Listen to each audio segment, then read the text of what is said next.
Well, welcome. Oh, this will be better now. Welcome. Glad to have everybody here. I appreciate you coming out on a Wednesday night. It's really great to see people here who are interested in our community and how we can make it safer and really protecting our youth in our community. So it's great to have you here. I also want to make some thanks to various people who have been involved in putting together this event. Up on the screen, you'll actually see some of the agencies that were involved in the planning process. And the reason why this all kind of came together is that these service industries, service providers, are working with youth who have been exploited and or trafficked. And they know kind of what's going on in the area and the communities that they serve, the counties that they work in. And they said, you know, we really need to kind of bring some more enlightenment to our community so that if we see something, we say something, and we can get services for youth, and then also work on primary prevention. So I'm going to have the people from these agencies just stand up, because at the end, if you have any questions, they're going to be waiting out at the front where we have a display of various materials there. So, New Horizons Crisis Center, Holly was here. Where's Holly Johnson? Thank you. And Marshall Police Department, right in front, Rob Yant and Tim Tomasic.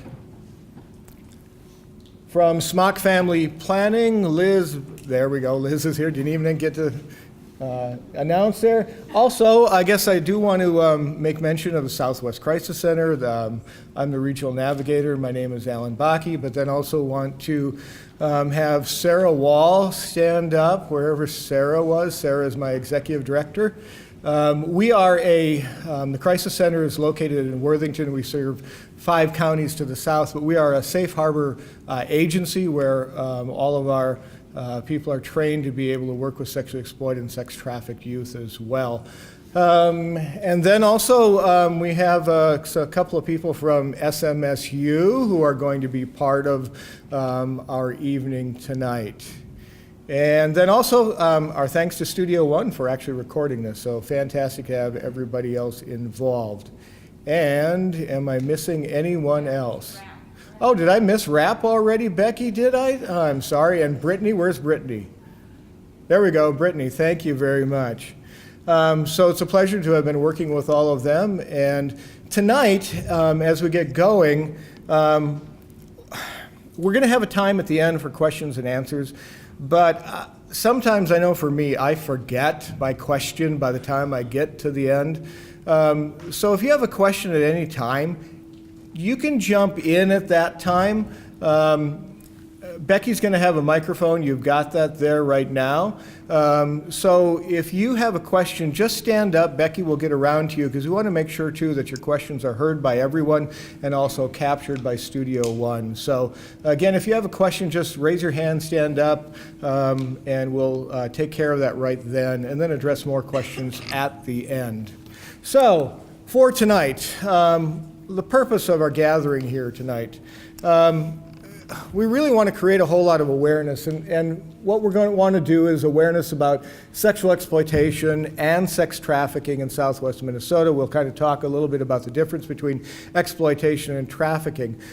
But beyond that awareness, we want a purpose out of this that goes beyond that. We really want to take a look at, what do we do as a community to address that? How do we have a coordinated community response that involves law enforcement, that involves service agencies to people who have been victimized, also to schools and to hospitals, and how do we address this situation? And in the process of that, these are kind of some of the things that we're going to be taking a look at. First and foremost, we're really going to dispel the myths that are out there about sex trafficking and really ground ourselves in the reality of what it looks like. There are a lot of myths, and we want to really say, if we just pay attention to the myths, we really miss then what's going on around us. And so we really want to do that, dispel it. We also want to understand who is at risk of being exploited or trafficked, and then learn a little bit about the grooming process that is involved in that. We also will take a look at learning how to spot the signs of exploitation and trafficking, so that if we see something, we can say something, we can get those people to the help that they would need. We're going to take a look at the impact of it. We'll be looking a little bit at some numbers, and we always get titillated by numbers. It's like, wow, the bigger the number, the more excited we get. But when we look at the impact of this, one is too many, because the trauma for one is worth us gathering here tonight and devoting all of our attention and our resources and our passions to be able to stop this. And then we're going to map the demand, and that's where we're going to have Rob and Tim come up and speak a little bit. You know that there was a training sting operation that was here. That gives us a lot of valuable information of what it kind of looks like around here. And then we're going to identify local resources and talk about building a community response. A lot of things in a short time, in an hour and a half. So we're going to kind of speed through some of these things a little bit quickly, but that's where if you have questions, we can address them more fully. So first of all, what I want you to do is get us kind of focused on taking a look at what the myths might be and opening ourselves up to a different reality. I've got a couple of images. They're called ambiguous images or reversible images. It's an image where you can see one thing or two things. So on that first image to the left, how many people see a vase? Raise your hand. Okay?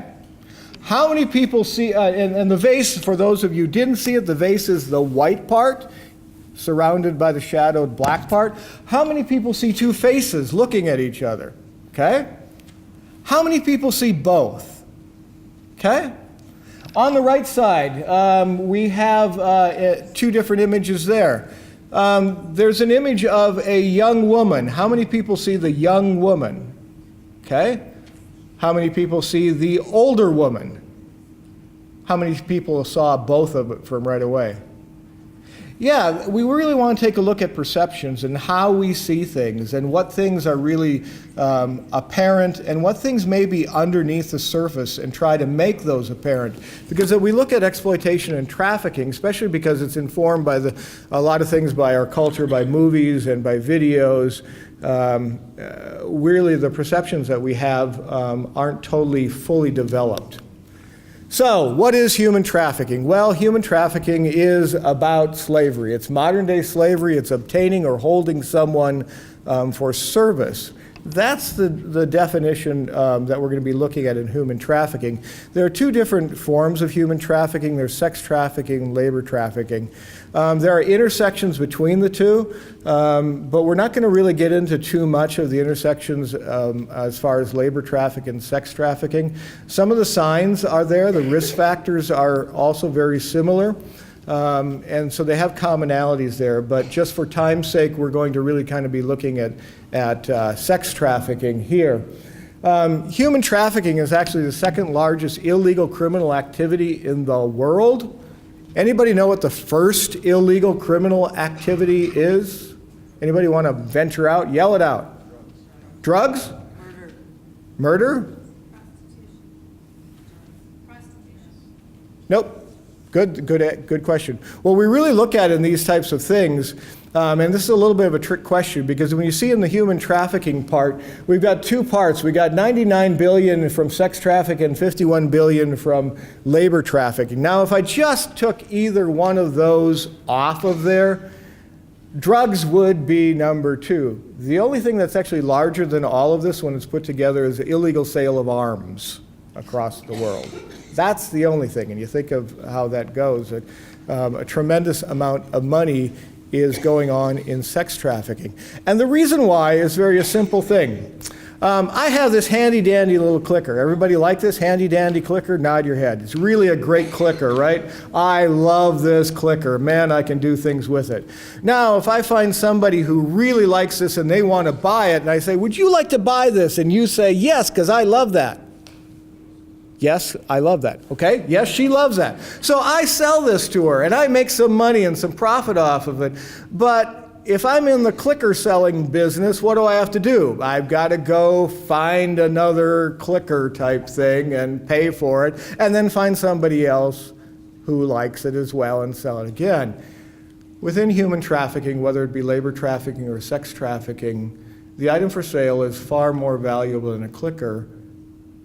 And what's really bad is that person can be sold over and over and over and over again. And that's how it becomes such a profitable illegal enterprise. So, we're going to take a look at dispelling the myths right now. In common culture within movies, we have an idea that, okay, when it's trafficking, it's going to involve a pimp.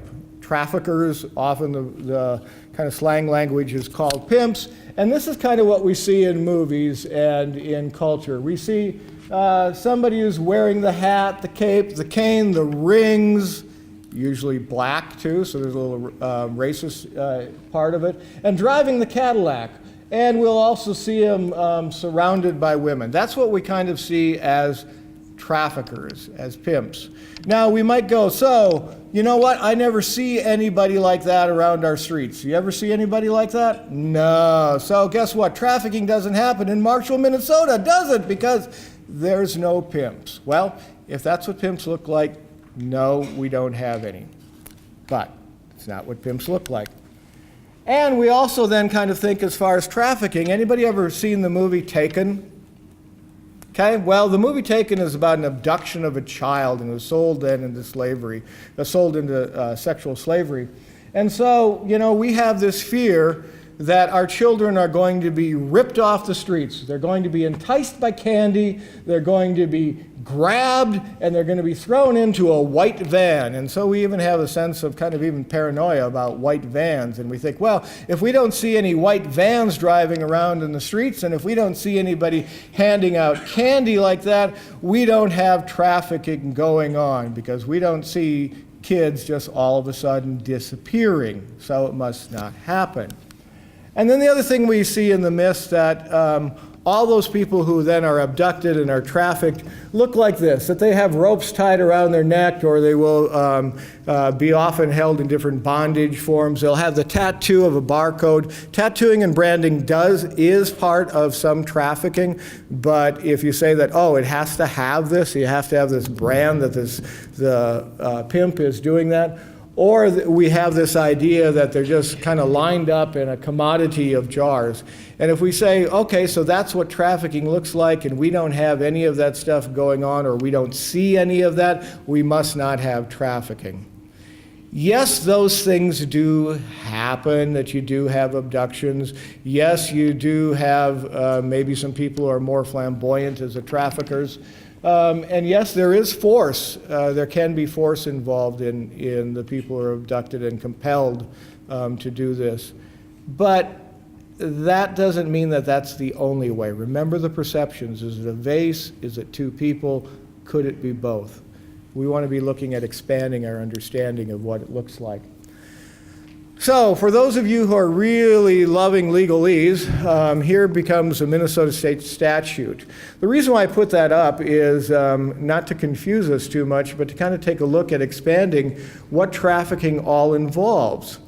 Back to the whole thing of movies, that we have this pimp and that they're selling someone, that's only just one aspect of it. This kind of law defines various different aspects of who traffickers are and what types of things they might be doing. It would be somebody who is involved in the receiving, the recruiting, the enticing, the harboring, the providing, or obtaining by any means an individual to aid in the prostitution of the individual.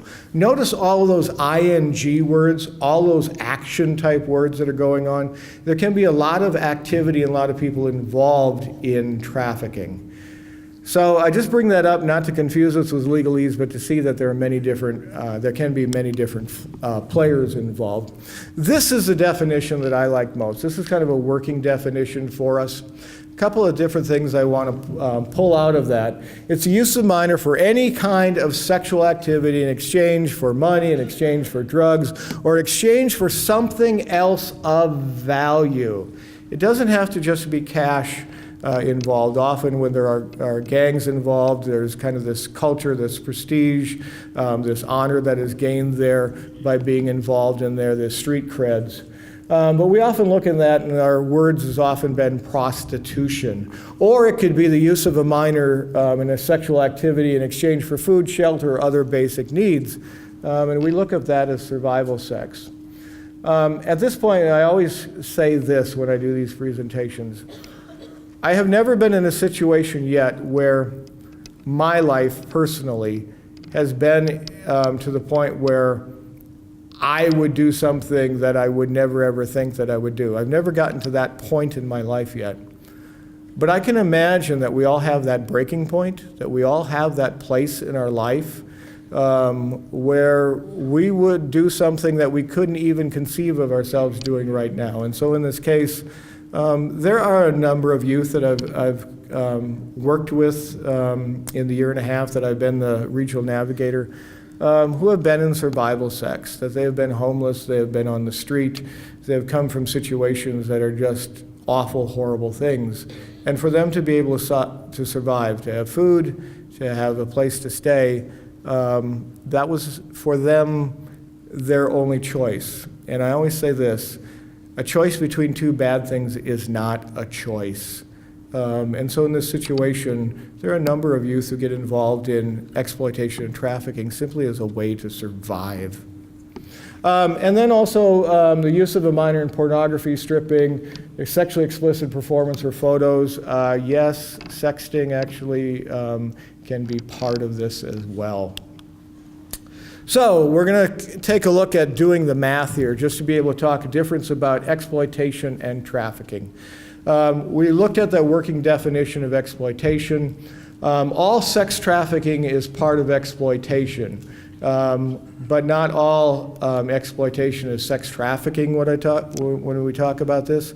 Sex trafficking actually involves a third party involved in that. Those are those ING words that I pointed out. Somebody who could be recruiting, enticing, harboring. They're profiting in some way. They're part of this illegal enterprise, and they're exploiting somebody for the purposes of gaining money. So there's a third party. You have the victim, you have the purchaser, often thought of as the word John in this, and then you also have those involved in the trafficking.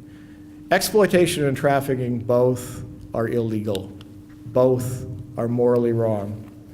So we're going to take a look at the United States, then we're going to get down to Minnesota, then we're going to take a look at southwest Minnesota here. I always like drilling down here. How big of a problem is it? Well, you hear huge numbers out there, and yes, they are large.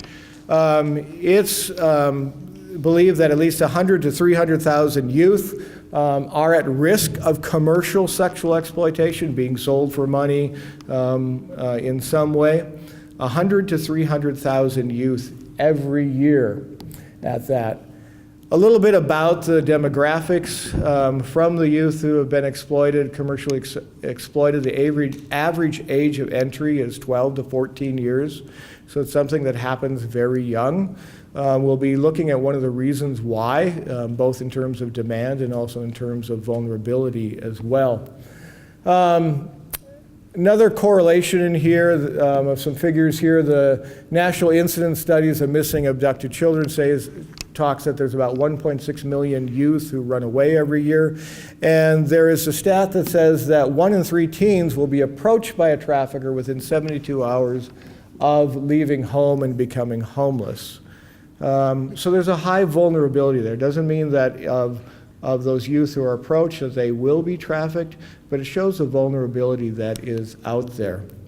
So let's take a look at sex trafficking in Minnesota. We've seen what it is from the US, but let's take a look in Minnesota. We know that 90% of trafficking victims found in Minnesota are from Minnesota. You know, all the things that we often see in movie and culture is like, oh, it's somebody who's coming from somewhere else, abducted from overseas or from the big city, from some other state far away. But of the youth that have been worked with in the safe harbor system, 90% are actually from Minnesota. It's pretty rampant here. The FBI has identified the Twin Cities as one of 13 U.S. cities with a high incidence rate of youth who are being prostituted. So it's pretty prevalent here in Minnesota. On an average day, between 8,000 to 12,000 people are involved in sex trafficking. Now that involves, again, the person who is victimized, it involves the person who is the purchasing, and it involves all those ING people, the people who are enticing, harboring, recruiting. So there's a huge enterprise, and I keep thinking like in all illegal enterprises, for example, hacking. If you had this person who is absolutely phenomenal with computers and is spending all this time doing all this devious work, if you could channel their energies and their passions and their time into something that was productful, what would our world be like?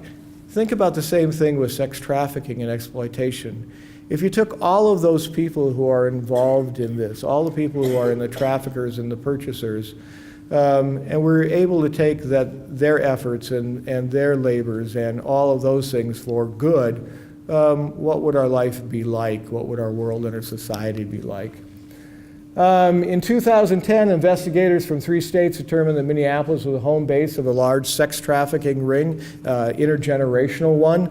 We're going to be looking at sex trafficking often is, or can also be familial and can also be intergenerational as well. That there isn't just one size fits all, but there are various different models of what it looks like. And then a recent report from the Wilder Foundation found that the victims receiving safe harbor sex trafficking and prevention services, 36% of the victims were in the metro area, and 64% of the victims were from greater Minnesota. So it's not that it just happens in New York City or in Minneapolis, but here in greater Minnesota, 64% that had come through the safe harbor system were from rural areas. Now, kind of took a little bit of a larger picture of saying what sex trafficking exploitation looks like at a global, at a US, at a Minnesota. Now I want to talk about what it looks like with some of the people who I've worked with. So I'm going to call up a couple of volunteers. They're going to do a dramatic reading of some firsthand stories of youth that I've worked with. Now, I work with youth across 17 counties in Minnesota. So if you go starting up in the South Dakota-Iowa border, if you go to Lincoln County, go down 3 counties, and then go to the east, 5 counties over.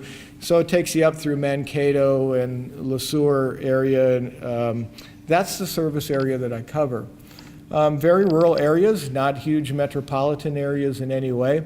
And so I've got permission to share 4 stories that are here.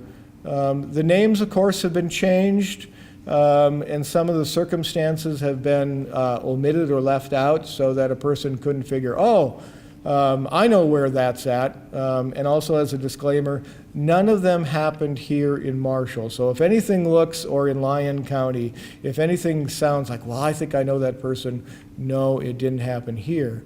But it happened in that 17 county service area. So I will turn it over to you girls.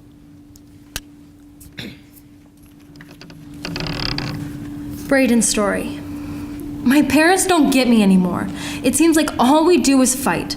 So what if I cut school now and then, or don't always come home on the weekends? Who doesn't? They treat me like I'm 12. I'm almost 18. I'm a senior. I'm going to college next year. I'm just having a little fun with some guys I met at a party. They're pretty cool. But my mom and dad say they're trouble just because they're older than me. They're not that old. They're younger than my parents. Besides, they're introducing me to others who say they can connect me with people who can get me a great job when I'm at college next year. Yeah, there's times when I get a bit wasted at their parties and can't remember everything that happened afterwards. That's when I crash at their place. You'd think my parents would be happy when I'm not driving home in that condition. One of my new friends, Brad, tells me that sometimes a short break from my parents can make things easier, and that I'm welcome to stay with him and his roommates. He said I wouldn't have to come up with any money for rent. I could work it off, whatever that means. I think I'm going to take him up on their offer. What's the harm? Alexa's story. It was going so well with Brad. We were getting along really well, and he bought me things to show me how much he cared. It was really lovely and flattering. He was really caring, and definitely gave me loads of attention. I live with my parents, but they don't understand me, and they don't care. So it was nice to be wanted. But I'm angry now. I like the booze he bought me, but it stopped me from saying no. We were at a party with his friends. They're all much older than me, but that made me feel really special. Everyone was drinking, and I was really enjoying myself. But then the room started spinning, and I felt really weird, out of control. They kept touching me, and I couldn't get any words out. I didn't want to have sex, but I was too out of it to say no. And that's the last thing I could remember. I woke up in someone's backyard with all my clothes laying next to me. I can't believe that they raped me, but looking back, they were just being so nice to take advantage of me. I feel like such a fool.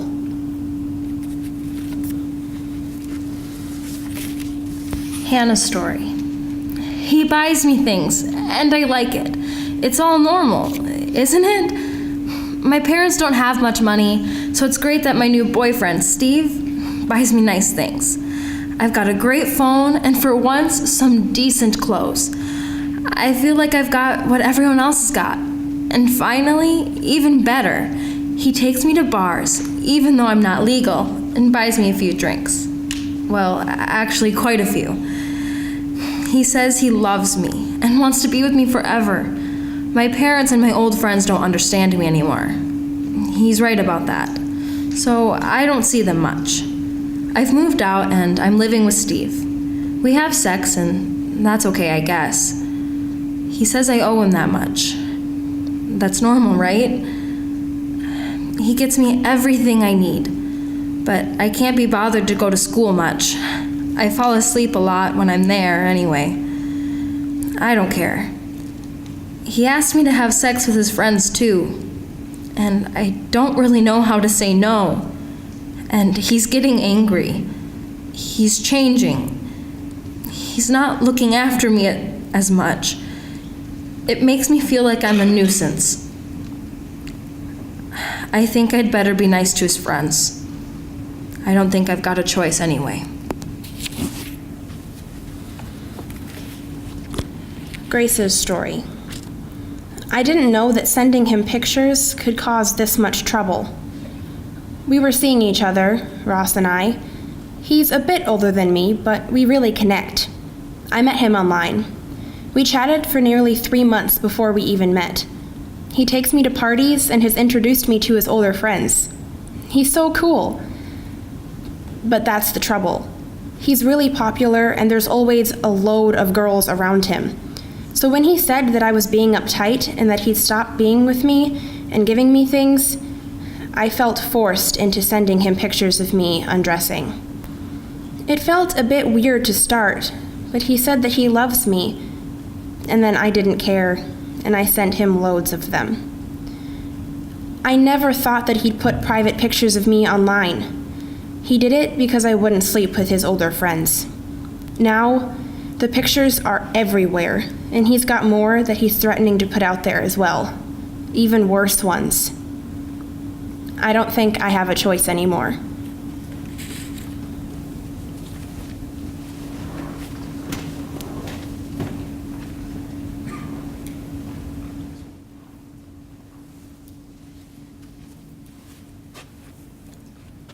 Up on the screen, I have another one of those ambiguous reversible images. Somebody shout out what they see. Man with a trumpet or a saxophone. Person playing a saxophone, yeah, very good. A white face. Yeah, a face, a lady's face. So there are two different ways to look at things, and what I want to do is take a look at the stories that we just heard. Couple of things that stand out, and you're going to hear more about this as we get along. But if we start thinking again as trafficking as this part where somebody's abducted and compelled, and that's this real brutal, forceful thing, we miss out another side of this image that's there.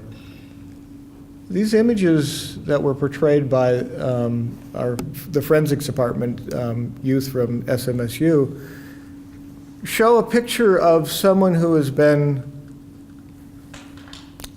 a normal youth, growing up, a little bit of vulnerabilities like we all have as a youth growing up, meeting somebody who's been nice to them, introduces and expands their horizons. Maybe it's not in a way that we like, going to parties and drinking, but something that's appealing to them, treats them nice, buys them things, showers with them with attention, flatters them,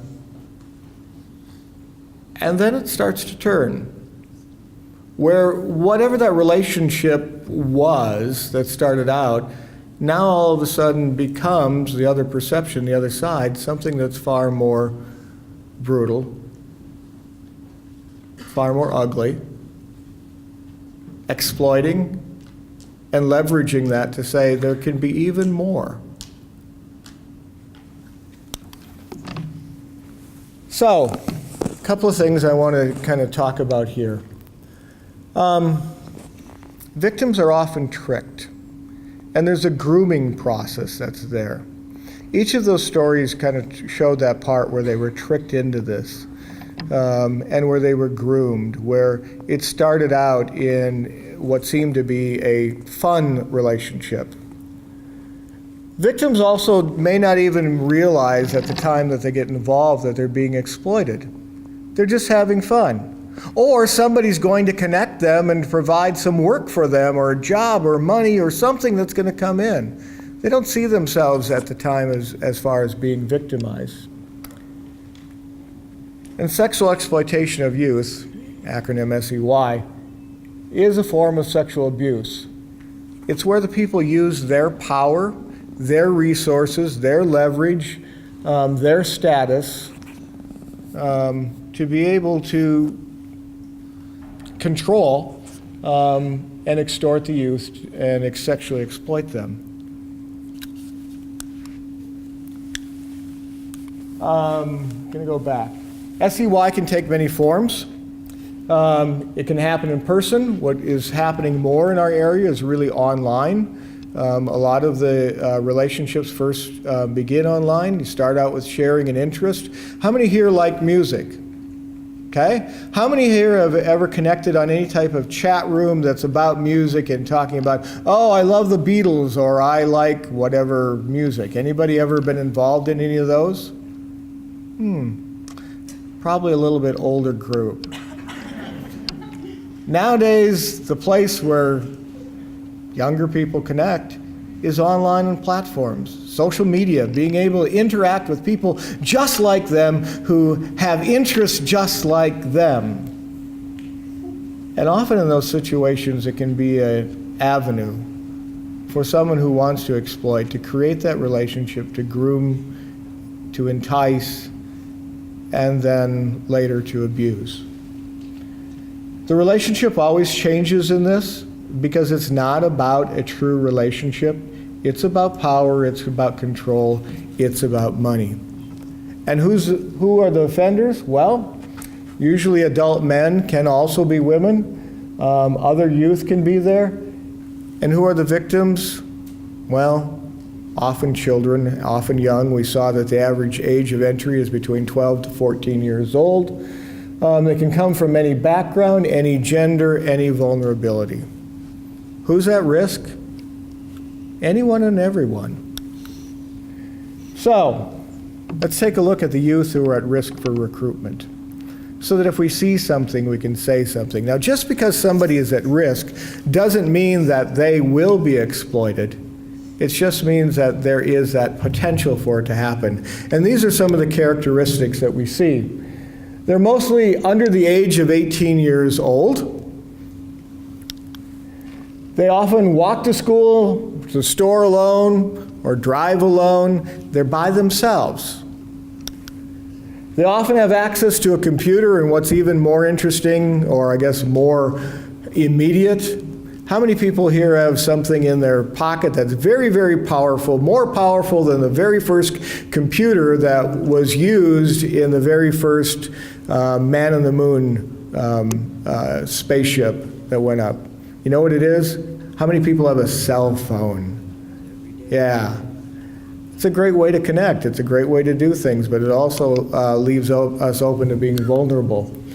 Youth who are attracted to consumer goods. Now, who here doesn't like it, even as adults?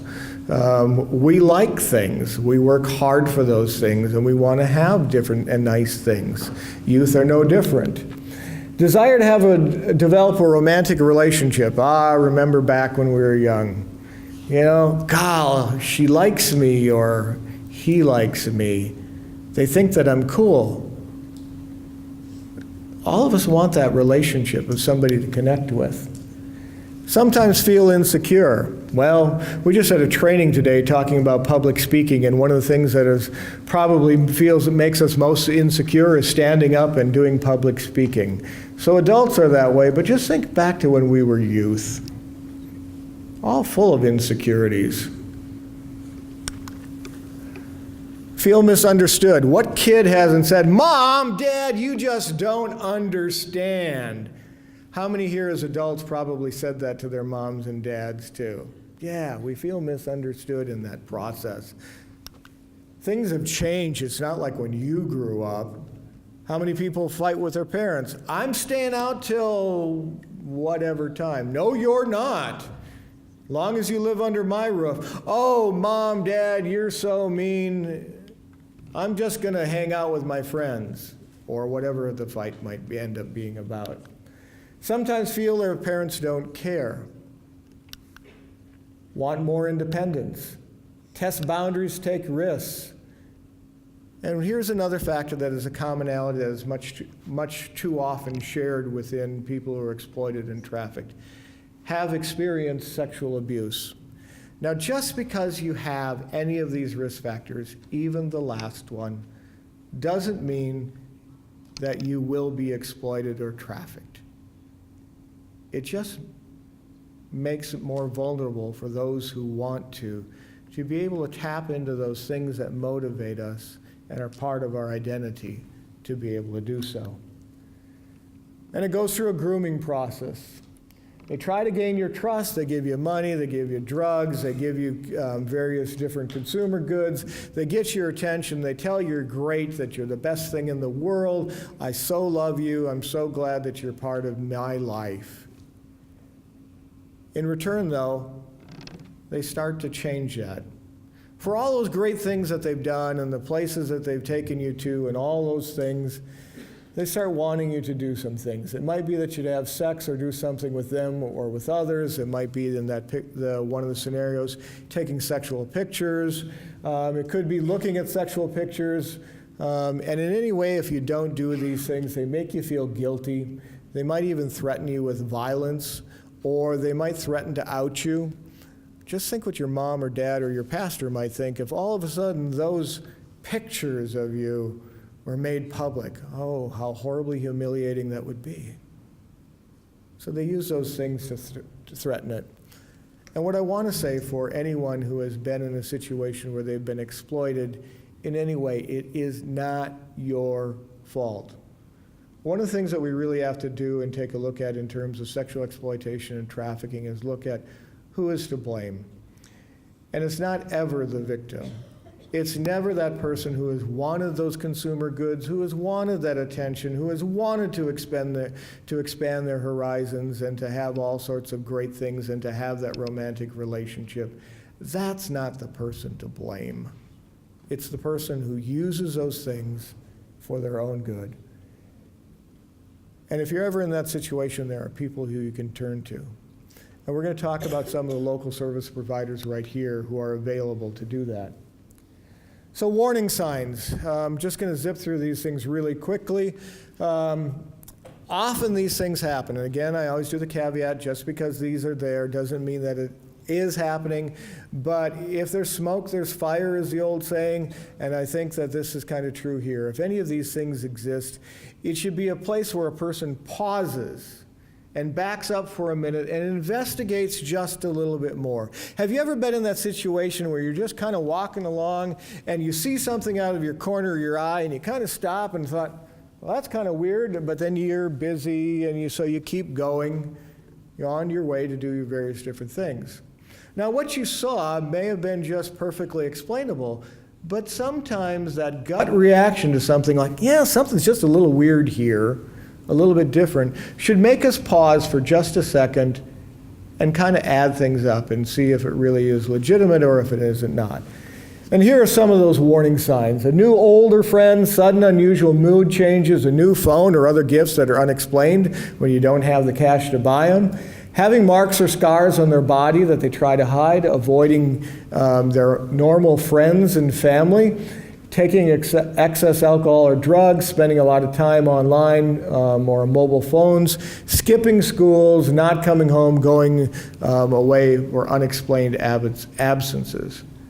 Abnormal behavior for your child or the person that you know. That's a warning sign to go, I need to take a step closer. So, danger signs in exploitive relationships. They threaten to end your relationship if you don't have sex. If that person really loves you, they're not going to threaten to end something. They're asking or making you have sex with other people, expecting sex in return for food or a place to stay, sharing drugs or alcohol with you in return for sexual acts, threatening to stop being friends if you don't perform sexual dares, giving you gifts of money in returns for sexual acts, asking you to take sexual photos of yourself, threatening to humiliate you.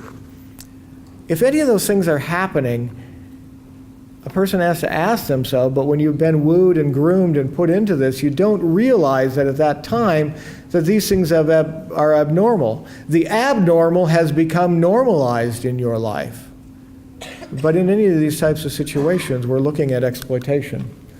So, a little bit about the survivor's mindset.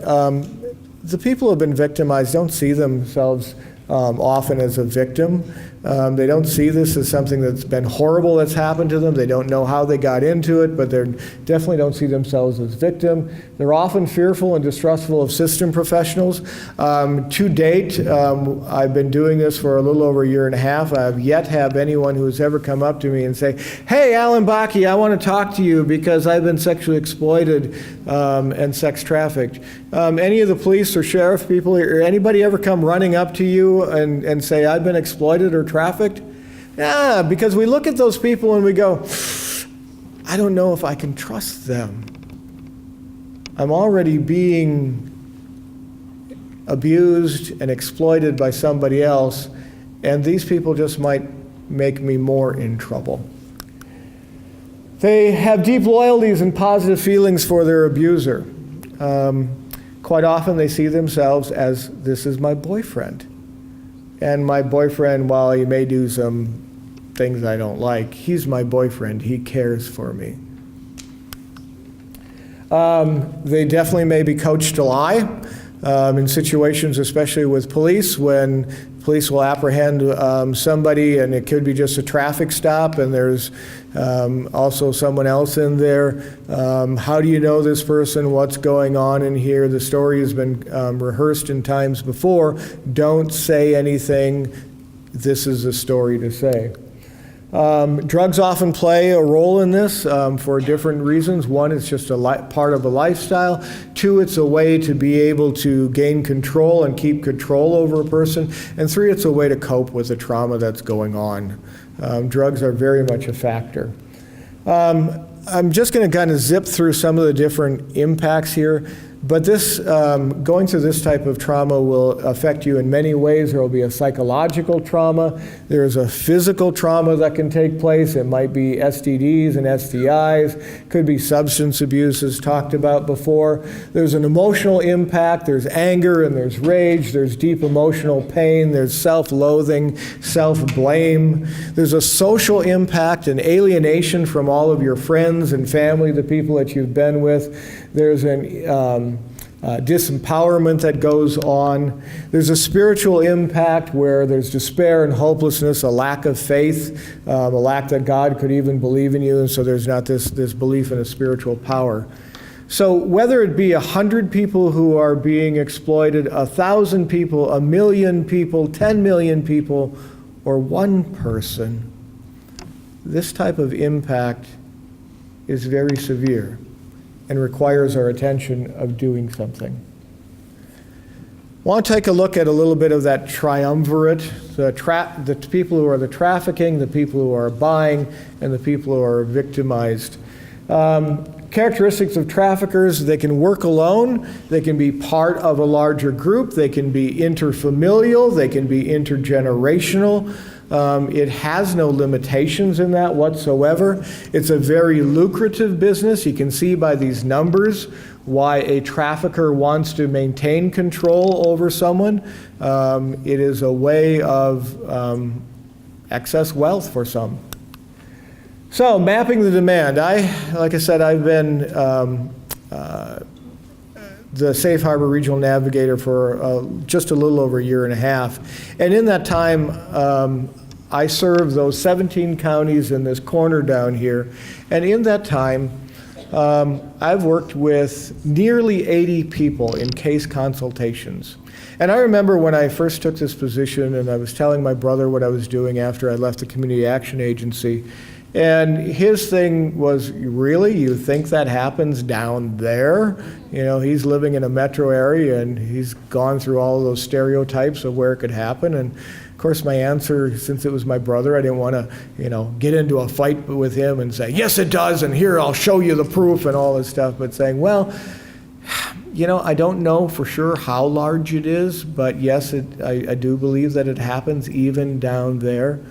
And so now when I get together and we talk about it, and I'll tell, well, this is what I've been involved with so far, he's, I guess, wildly impressed and amazed and concerned. But the part that's really, for me, that's the amazing part is that this is just the tip of the iceberg. Because again, nobody comes walking up to you and saying, hey, this has happened to me. And what we know about the old story of the Titanic is that what sunk the iceberg what sunk the Titanic wasn't the tip of the iceberg, what was seen, it was what was below. So characteristics of sex buyers, who are they? And we're going to be actually having Tim and Rob come up here and talk a little bit about locally what they found out in the sting operation. But here are some of the commonalities of the people who respond to the ads and the people who are buying sex. And for men here, I'm going to actually, we've got a couple of us here, so I'm going to have you participate in this. So I'll have you stand up and stay standing if one of these characteristics fits you. 99% of the purchasers are men. Okay, men, this is your stand up, men. There we go. We could stop it here right now, but there's more characteristics. Predominantly white. Average age somewhere between 30 to 55. Are you in that range? If you're still 30 to 55, are you somewhere in there? Okay. Middle to higher economic. In other words, you're making a living. You've got some money, you have excess money to be able to, it's like, well, wait, I don't have that much money. But you have some excess money that you can spend it on things. You travel 30 to 60 miles away from home to purchase sex. You use the internet to identify. You guys better be sitting down. You better be now. That you use the internet to identify and connect with a provider victim. The other things that are involved in this is the average transaction takes place about 30 minutes. An average cost ends up being $50 to $100, depending on what the sex act is. But from that little demonstration, what we see is this. They look like us. And they are us in many occasions. They are people that we may even know. So that whole idea that the person who is doing this, we have to kind of reorient ourselves and see the different perception. A couple of reasons why they buy. Well, 46 to 48% purchase sex in order to participate in sex acts they felt uncomfortable to ask their partner, or that person had refused to perform.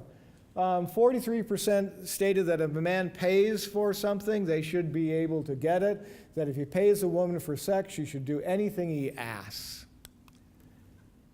22% felt guilty or shameful the majority of times they purchased sex. Pretty low number, isn't it? 22% felt guilty. 87% thought that the woman freely chose to enter prostitution. Another perception that men are having. Here's the one that always gets me. When you think back to the 22% felt guilty, right? Not a very big number.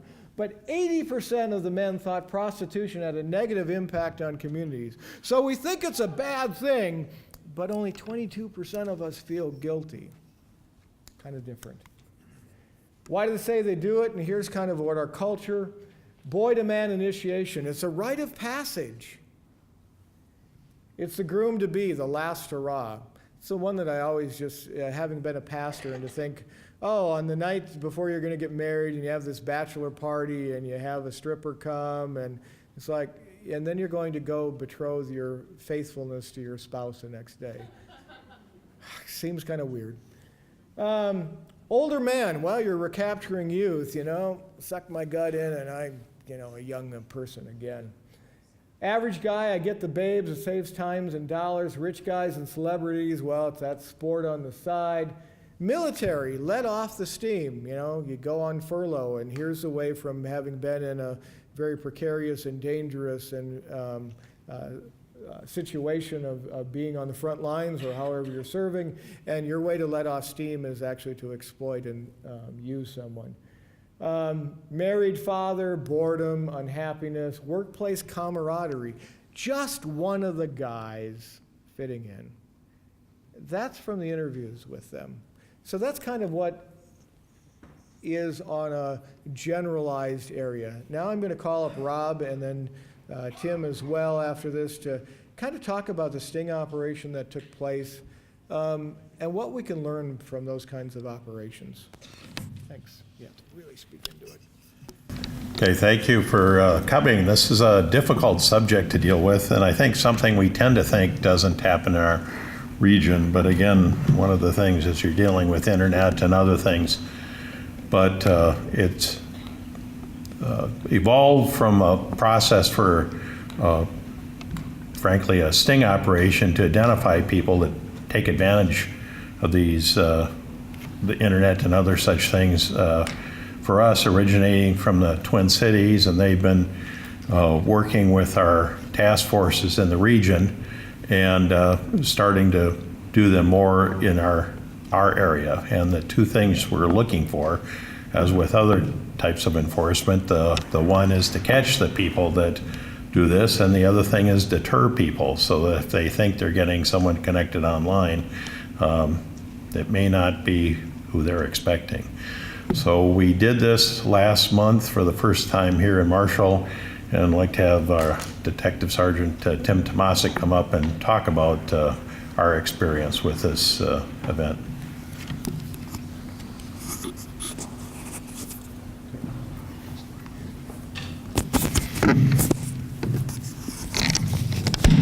Whoops. I'll hold it.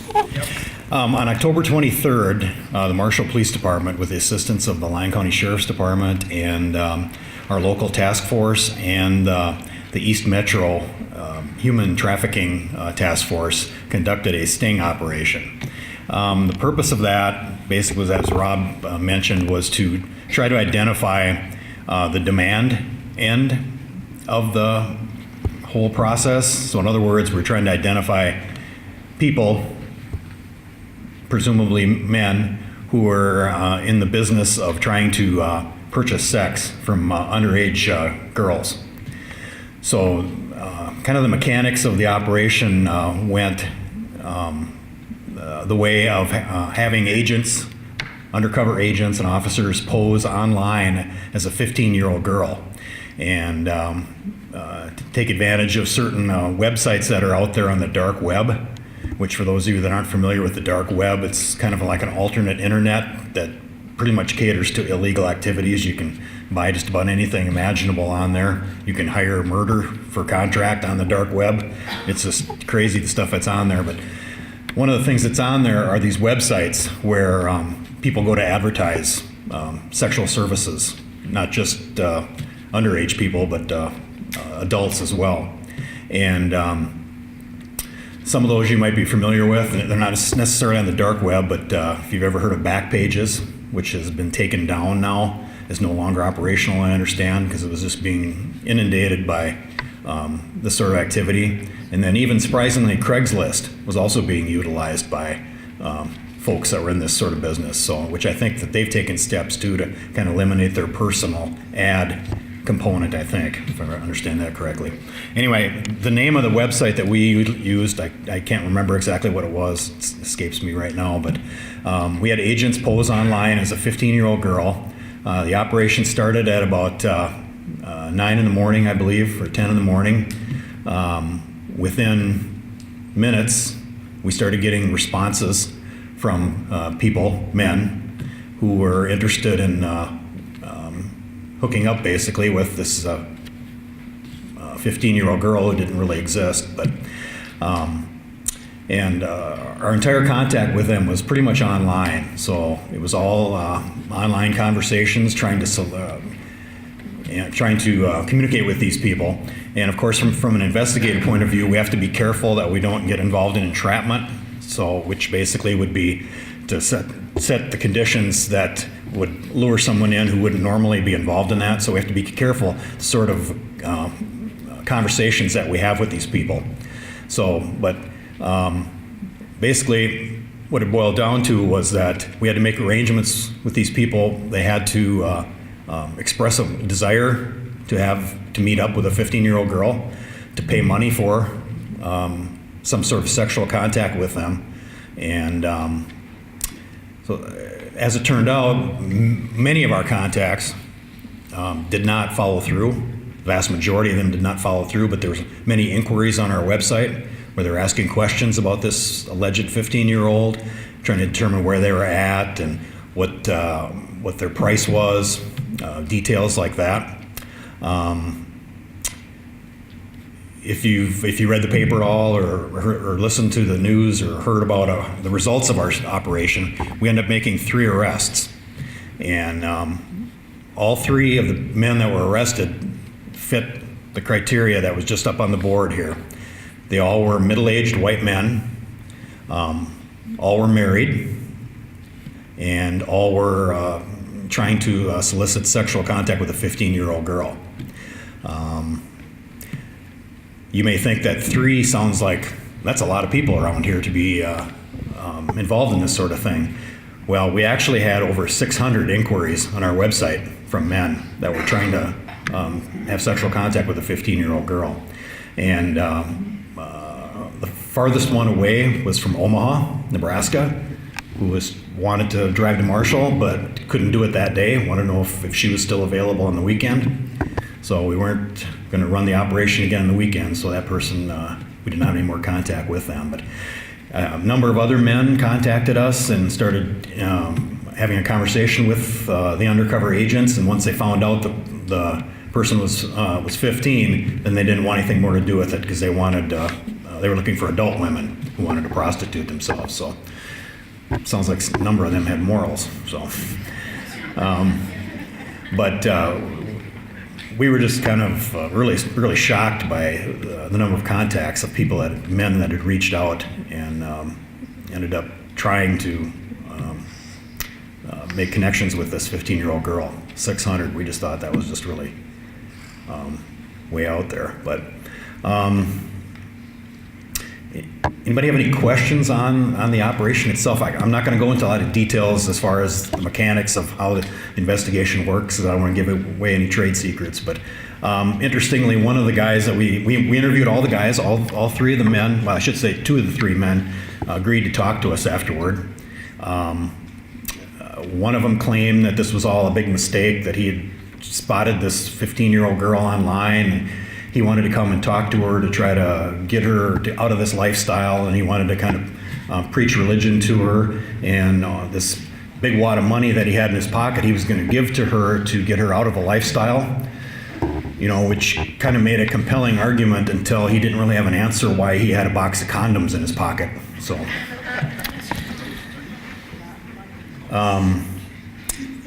another one of the people that were arrested was a traveling salesman who was traveling through Marshall and decided to take a break. And he did take a break for the whole weekend and in our jail. So, but otherwise, yeah, all three were middle-aged white men. One from Marshall, one from Sioux Falls, and one from a little town south of here.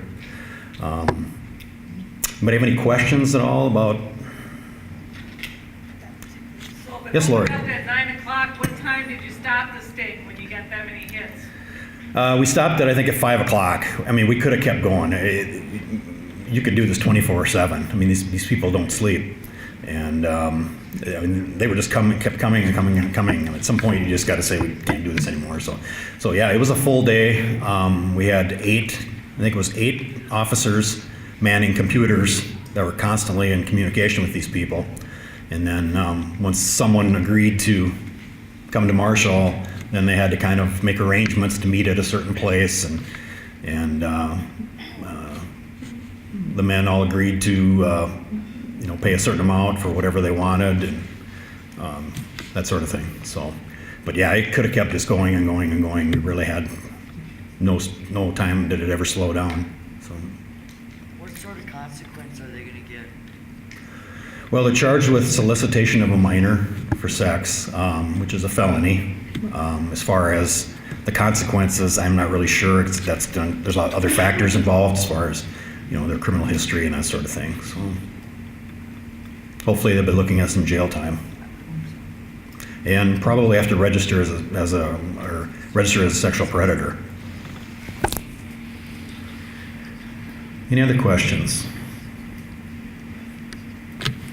Well, in the back there. I'm wondering if you'll be conducting more stings in the future, and I have another question about whether you've been also trying to attack the supply end and what kind of supply you see in this region. Yes, I'm sure we certainly will be doing another one. The adjacent area, last year did one, the Redwood County area, involving our task force as well, did one too. So yeah, I would expect they'll have more in the future. As far as attacking the supply end, that's going to be more difficult because who knows who the supply is or where the supply is. That's not as readily identifiable as the demand end.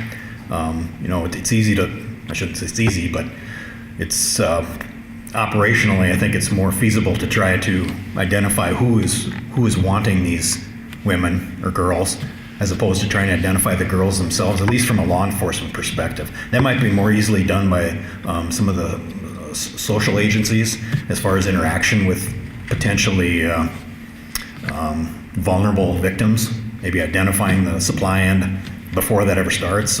But from a law enforcement perspective, I think it's going to be difficult for us to identify the supply end, unless it's somebody really obvious, like the stereotype. We had the pimp here, the stereotypical prostitute standing on the street corner with high heels and that sort of thing. That doesn't happen, very rarely. I should add too, just mentioning the pimp, we did have a pimp contact us too, wanting to know if our girl would be interested in coming to work for him in the metro area. So once he was identified, that information was passed on to the appropriate people to pursue him. So in that respect, we did get involved in it. We did have a success with the actual trafficker. There was another question here somewhere. Yes? So were all the 600 men that came to you, was that all in Marshall, or where was that, just surrounding? Well, they contacted us in Marshall, online, but no, they were all over. I said the farthest one that we know of was in Omaha. There was many from the cities that wanted to come out here, St. Cloud, Sioux Falls. But a lot of them couldn't do it because this wasn't a convenient time, or I suppose they couldn't figure out a way to get away from their wife or something, and then some of them, of course, once they questioned the undercover, and once they were convinced they were 15 or believed they were 15, then they didn't want anything to do with it. So the one guy said he was interested, but he also was not interested in going to federal prison, so he didn't. He broke off contact. So the oldest guy that we know of, at least he claimed to be, that's what he told us, was that he was 72, one of the perps. So, yeah. Yes? So you're sting operations, do you guys do strictly only underage underage prostitution, or are you guys doing like prostitution in general? Well, this is the first one we've done in Marshall, and this was an undercover, so we're certainly going to look at doing just a kind of a general prostitution sting as well. So,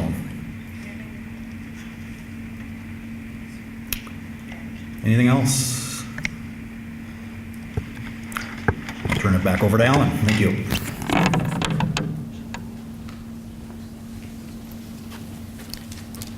Thank you, Tim. Thank you, Rob. What they both just talked about is actually quite typical in the sting operations. I was involved in the one that you talked about that happened last year in Redwood, and the numbers were the same, the demographics are the same, having to shut it down is just the same. Even the same story that you talked about, well, I'm just kind of here to save this person. It's interesting how creative we can be, I guess, when we're trying to cover up something that we've done. So there's a lot of commonalities between those. So moving on, I guess, what's a community to do? I got three different images there. The first one is that I guess we could lock up all of our children. You know, we could just keep them in their rooms at night and all day long, and we could do everything that keeps them safe. We could try and figure every single thing out that's kind of locking them up. But we know that that wouldn't be the right thing to do for a number of reasons. One, it's not going to work. And then two, we're really subjecting them to a different type of slavery in itself that way. That's not going to work.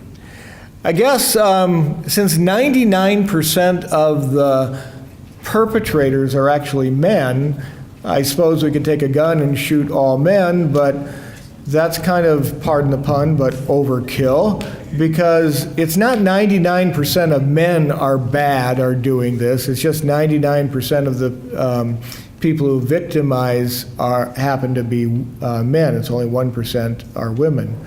So that's not a suitable solution for a community either. And then the last thing to do would be that lower center part.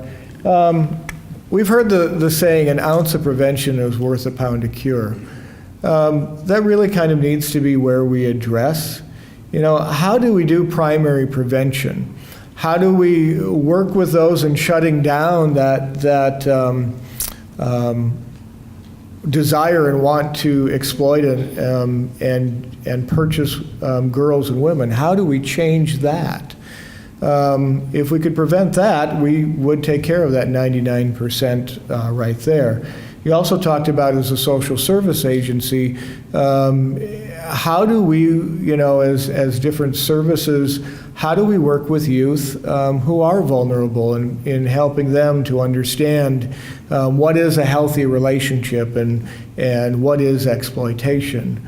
Those types of things are what's really going to get us there. You know, we talk about how we live in a supply and demand economy. I really like reversing that. We live in a demand and supply economy. If there's no demand for it, there's no demand anymore really for chia pets. I mean, they used to be a big thing and people bought them, but that demand went away and so nobody is supplying it. If we could get rid of the demand of wanting to victimize young girls and women, we could take care of this problem. The supply side would go away.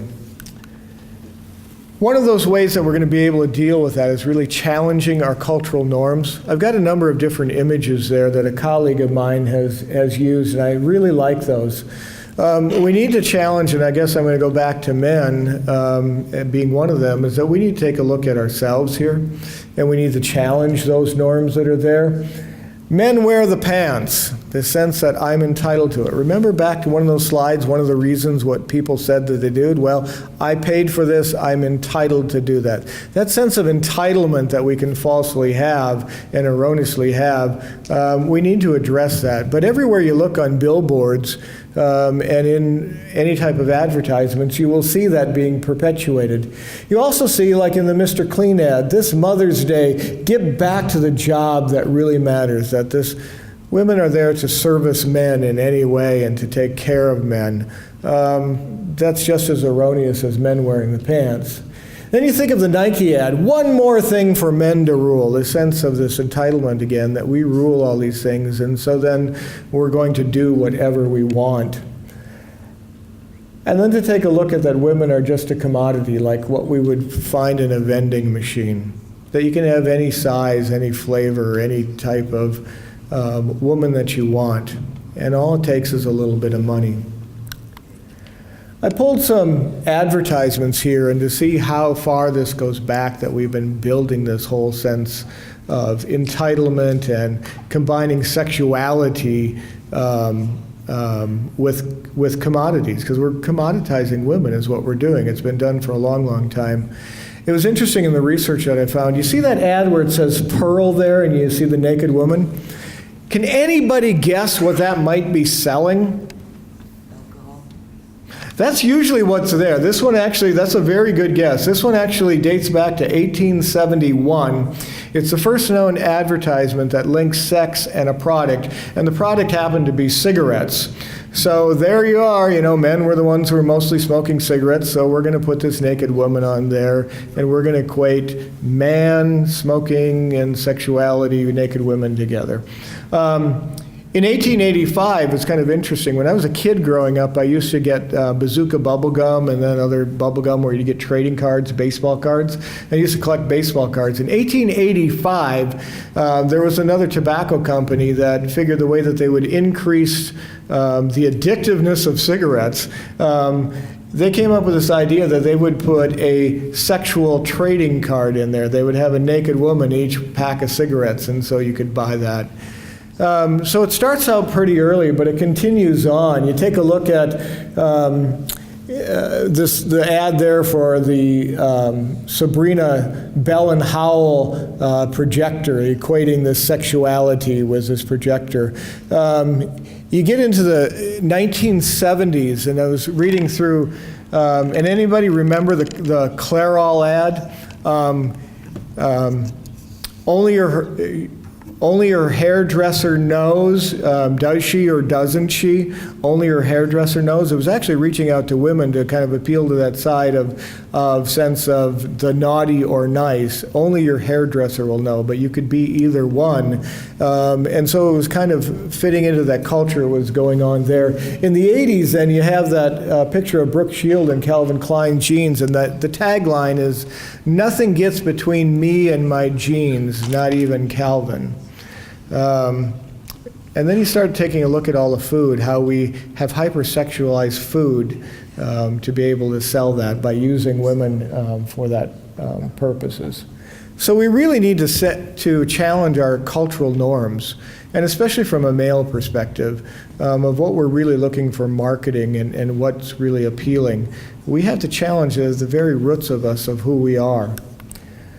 So we need to take a look at challenging it both at youth and adults. I've got a couple of things here that I just want to pull out. But at this time, I also want to bring up my various different counterparts here in the service providers, those who have been putting this on, RAP, SMOC, New Horizons. If you will come up here. So one of the ways to do it, and it's a crisis center, as a navigator agency, so these are some of the things that we've been doing with youth. And as a navigator, I've been doing this with schools. There's a resource out there called Project Starfish. And what it is, it's for educators, and it trains educators to be able to spot the signs, so understand vulnerabilities, understand sex trafficking and exploitation, and being able to reach out and connect to youth. It also provides curriculums where they can introduce the topic. They all fit core standards too, so they fit great for schools in there, that you don't have to worry that these aren't addressing core standards.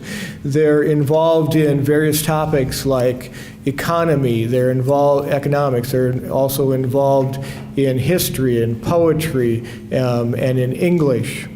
The other things are some different curriculums there that the Crisis Center has used that would be great in this area. Curriculums that can be used either after school or out of school, and even in school, different situations. Not a number in my life, my choice.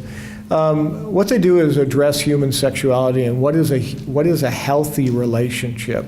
Getting at the core of self-esteem and who we are and how we treat one another.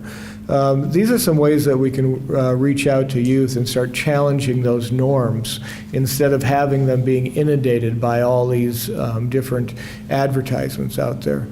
For men, and I think this is a great place, having been a pastor before, and I've talked to a number of pastors who are interested in hearing more about this here in this community, is a project called Don't Buy It. In other words, don't buy into this hypersexuality and masculinity that it's okay for men to do this, but to really take a look at what is true manhood and masculinity, and how do we raise up our children, especially how do we raise up our boys so that they won't be the ones who will be the future buyers.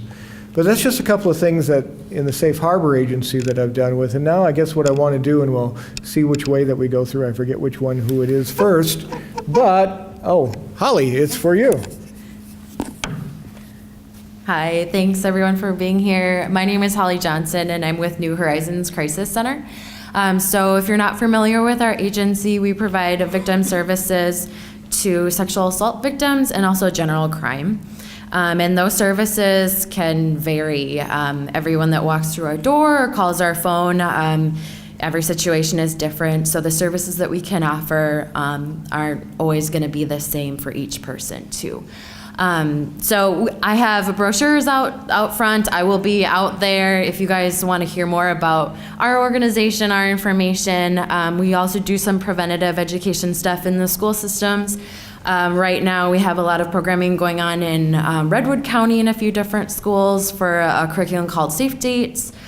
We've done stuff here in Lyon County. If anyone's familiar with our Lyon County SMART team, which stands for our Sexual Assault Multidisciplinary Action Response Team, which is comprised of different agencies within Lyon County that do come in contact with sexual assault victims and might also too. They come together to learn more about how to be victim-centered, how can we help victims, creating protocol, being together. I know that there are some SMART team members in the crowd. If you want to raise your hand. Yeah, so there's some in the crowd. If you want to learn more about SMART Team, we have information about that or our services, definitely give us a call or come on by.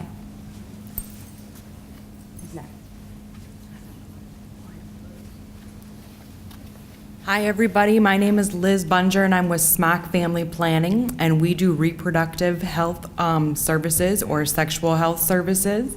So we've got our mission statement up here, and we've got our services listed, and then we also have our brochures out on the table out there. So if you would like to know some more information about reproductive health or how we could assist you or someone you know, go ahead and reach out to us. I'll be at the table after the presentation.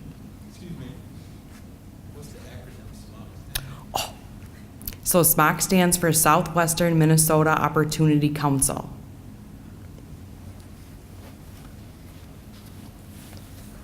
Hi, I'm Brittany Miller. I work with WRAP, or Women's Rural Advocacy Programs. He talked about how often sex trafficking and exploitation is seen as domestic violence. So this is where we come into play.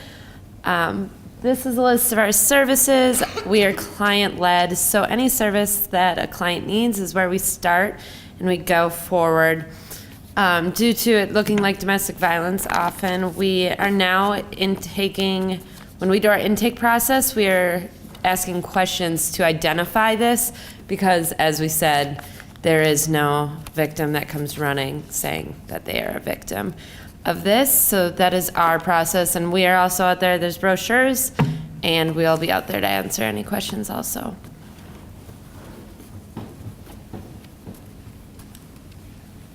And finally, one other one that's here that Sarah Ackerman wasn't able to be here for this.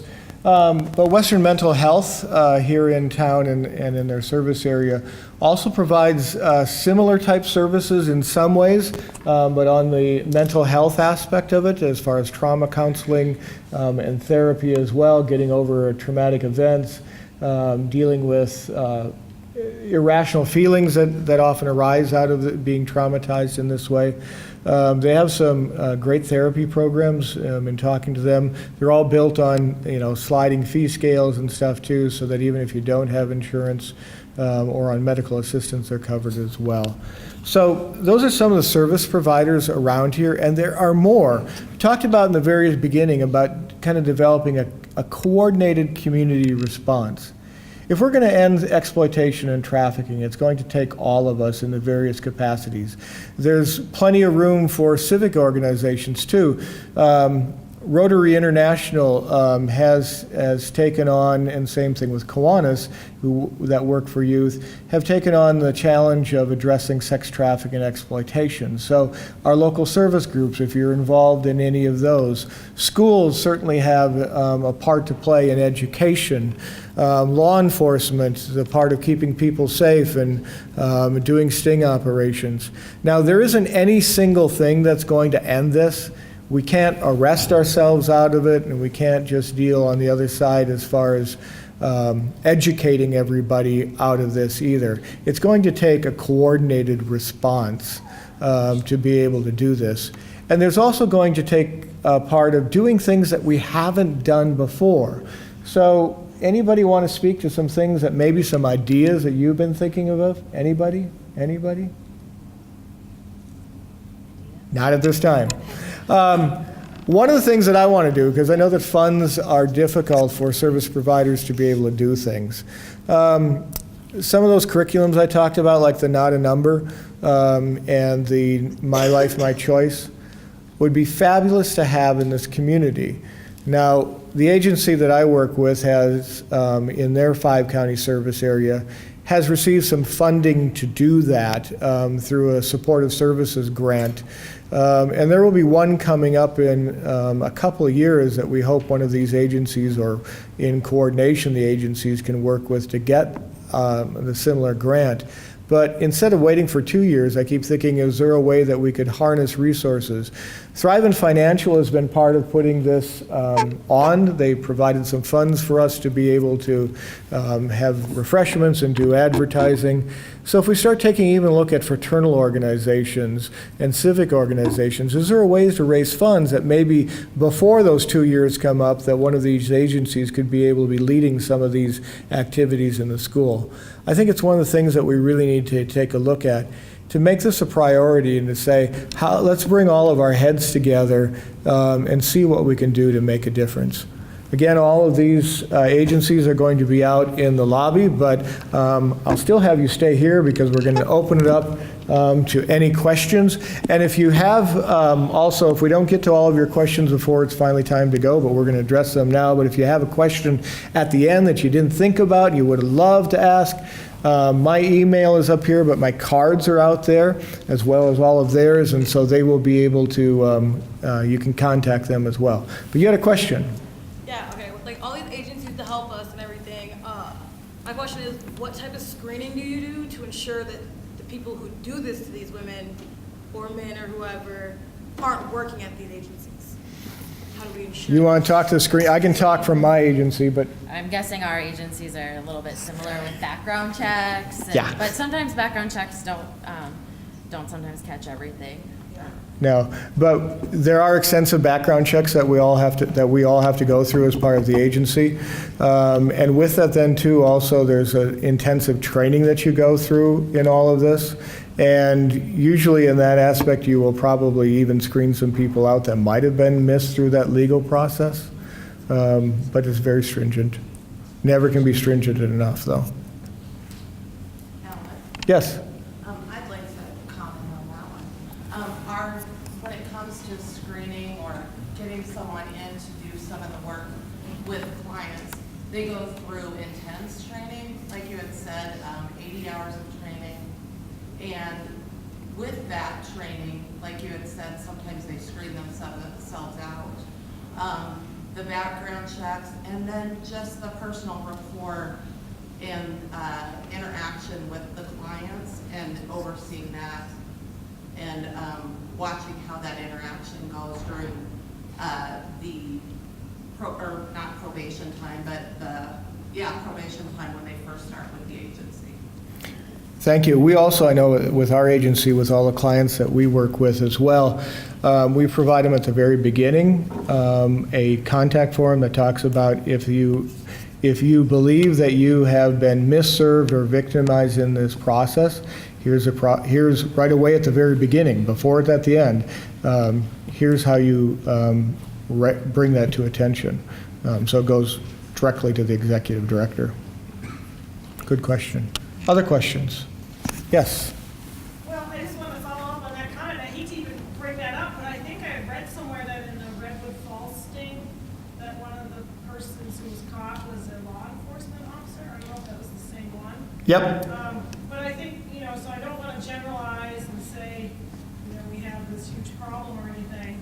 But as somebody who has some background and expertise in this, I do know that that happens every so often, and I've heard of situations where women go to the police for help, and the police are sometimes the clients. So I guess that's just one thing I think we need to be aware of. The second thing I would say is that I think the stings are great, and I think we need more of those. But I think it also would make sense, even though it's more difficult, to try to attack the supply end. And I wonder what would happen if we had a sting where we posed as a would-be John, and to see whether we get, whether any pimps or traffickers would come forward to see if they would answer to that. There must be some way that these people are making connections with each other. Yeah, very much so. To both of those things, yeah. In terms of sting operations, we've had pastors who have been caught in it. We've had teachers. We've had law enforcement. We've had construction workers. It's anybody and everybody. It looks like me. It looks like any of the other men around here. So yes, that happens. And we can never, ever safeguard ourselves enough. We put enough things in there, but that still won't stop. There are sting operations that target to try to kind of follow up along what Tim was talking about, that there will be in these operations themselves a trafficker who is often recruiting, or you will even have, sadly, youth who are looking for traffickers who have been doing this themselves and will advertise in traffickers. And so that also becomes a sting operation to try and get traffickers that way. So there are operations like that. They are more difficult to pull off. Doesn't mean that just because it's difficult we shouldn't do it, but yet they are being done. It takes as much as this training takes, it takes even more training on that. Other questions? Stuff like this here in our school systems, like bringing it to the school, like the audience would be full of high school children or kids, and then Currently, I'm in conversation with the school district about implementing these and putting them together, and there is an interest in it. It's just now the logistics of making those things happen. I had presented at the Minnesota Association of Superintendents Association, I guess, or administrators. And so actually we're even looking at doing this statewide, putting in systems like the Project Starfish, which really educates teachers and trains them, and then also brings into the classroom this whole understanding that exploitation and trafficking happens. So those things are being discussed, and hopefully we'll make those happen. And to piggyback off that, like, this type of programming, it really needs to be not a one-time thing with students too. It really needs to be an ongoing, multiple times in with those students, because a one-time presentation or a one-time meeting is not usually going to be enough. So prevention programming needs to happen. In school, it's really hard to get into schools and have them open up their doors for, a 5 or a 10-day, throughout the year, because they have other curriculums too. So it's all about creating a balance too. Yes? Are you doing anything with foster care organizations? We have, because there is a hyper vulnerability that has happened with youth who go through the foster care system, and traffickers love to prey on that vulnerability. So we do trainings through the Safe Harbor program with child welfare and foster care as well. The hardest part with, like, if you go to a corporate foster care, they have so many policies about it. That was my background before RAP, and they have so many policies about what you're able to even talk to these foster care kids, but anytime, I mean, there were numerous girls within the foster care that I worked for that had been trafficked, but yet didn't understand basic sex education. So that, you know, all of those pieces with foster care make it much more difficult to be in collaboration with for that type of work. Yes? What are some of the commonalities that you are finding within some of the victims that are making them susceptible to this type of practice? That would be a lot on the, like on that slide, and also, great question, I'll answer that, but then also, for your own resources, when you go back out there, I've put together some of that information that's there. So what are the vulnerabilities, what are the risk factors, what are the signs, especially geared for parents, and then there's also some for teens as well. I encourage all teens to take that, and it also takes a look at what you can do. So you have that handy sheet so you don't have to remember or to go, oh my gosh, I didn't get those written down. But some of the commonalities that you really do see of the youth that I've worked with, and again, I don't want to say that just because you have been sexually abused means that you will be exploited or trafficked, or just because you have any of these other risk factors that you will be exploited or trafficked. But over 70% of the youth that I've actually worked with have experienced sexual abuse by a immediate caregiver, family member. That makes them highly susceptible. The other part there, coming from high degrees of poverty, is a contributing factor, another vulnerability risk factor. Another commonality that's often seen is that much like where they say they feel like they're misunderstood, or they have no one, or they have that perception that no one cares for them, that ends up being it. But then also just something as simple as looking for a relationship, a natural part of going, I'm interested in having a friend. I may not have that many friends, and so I'm interested in finding one. So maybe I'm going online and I'm connecting and just chatting about music or whatever it might be, and that ends up being an avenue for being exploited. But there's a handout there that'll give a full listing of a much more comprehensive one. Any other questions? We're talking about a lot about young girls here. Is there a percentage that are young boys that are victims? Yeah, that's an excellent question. I'm glad that you raised that. In the state of Minnesota, through the Safe Harbor program that I work with, in compiling all these statistics, 30% of the youth who are victimized are boys. Now, just as in anything, whether it be sexual assault, sexual violence, domestic violence, sexual exploitation, which all of these are highly underreported, again, it's that tip of the iceberg, we only see a little bit. It's even more so for boys in terms of coming out to say that I've been victimized. You'll have a number of different ways that they perceive that they'll be treated. One, that this is a sense of, you know, demasculizing me. Or someone might think that I'm gay if I come out and say this because, you know, I ended up having had sex with a man. There's this other part with this man, and it's like, well, I should know better. You know, so I'm a 16-year-old boy. I should be able to protect myself. And in this masculine society that we have, it'd be like, well, only girls would get victimized, not a guy. So we have this false sense within our own masculinity. But so that 30% is probably higher. Research probably says it's a 50-50 ordeal there. And the idea that men want sex, that all men want sex all the time. They can't be sexually exploited or trafficked. Yeah. Good.